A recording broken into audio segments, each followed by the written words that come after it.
As we enter into this Veterans Day weekend, I want to take just a few minutes to share some of the stories of the men who have shaped my life.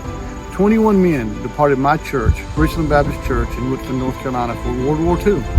All 21 men returned. Over the next few minutes, I'm going to share some of their stories, the impacts they had on me, and more importantly, our community.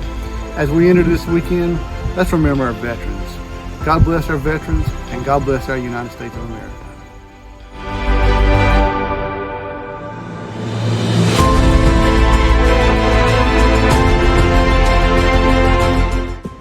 This is the story of Madison County native Lewis Preston Matthey.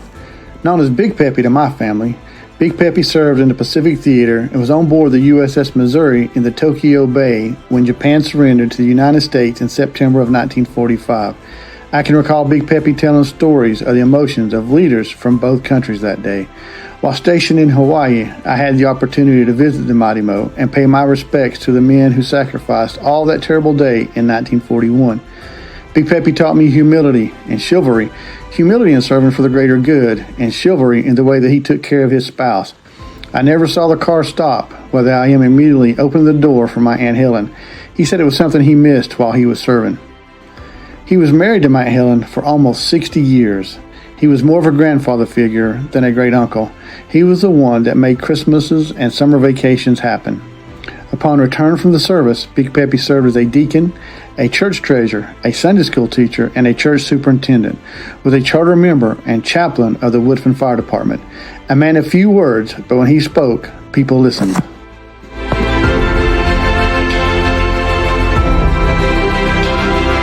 Donald Henry Honeycutt, pictured here with his truck, Blessed Hope.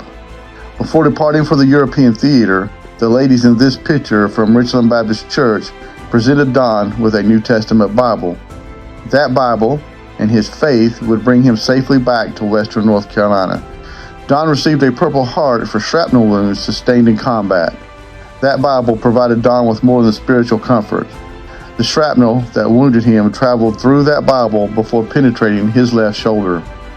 Uncle Don taught me compassion and humor. Upon returning to Western North Carolina, Don opened Honeycutt's grocery store, served as town manager, clerk of court, Sunday school teacher, and as a Woodford volunteer fireman. That is me on the right, and my brother Jeff on the left staring at Uncle Don. He was our hero, assisting our parents with land to place a trailer, unannounced visits with trips to McDonald's. He was our hero before we were old enough to understand his battlefield bravery.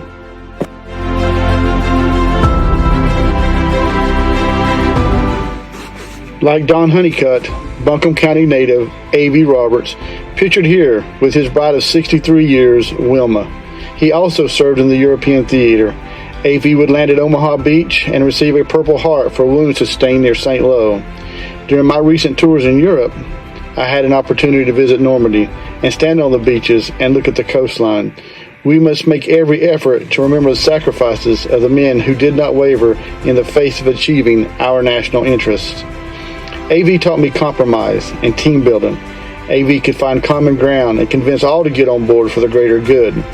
Upon his return to Western North Carolina, A.V. worked in the retail industry and served as superintendent, Sunday school teacher, volunteer fireman, and was a charter member of Woodford's original ambulance crew.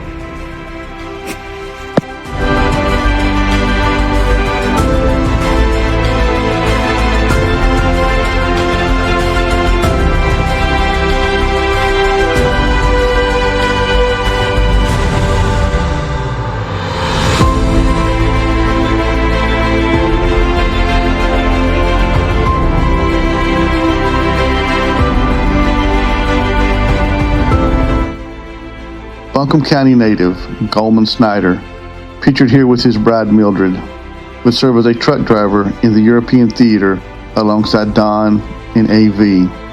Before returning to Western North Carolina, Corporal Snyder would serve for 4 years and 27 days and see action in Europe and Africa.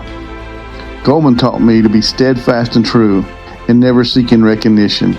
He led through deeds and actions. During our church Veterans Day recognition ceremonies, Coleman would quietly slip out the back of the church and return after the ceremony was over. If work was to be done, Coleman was the first to arrive and the last to leave. Coleman served as church clerk, trustee, and deacon.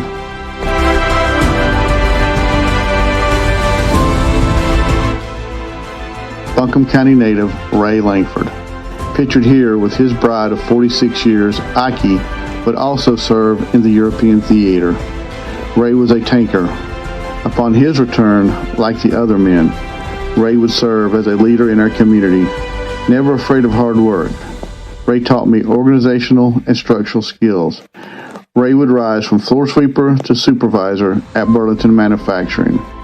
He was a key figure in designing and overseeing the construction of our new church facility.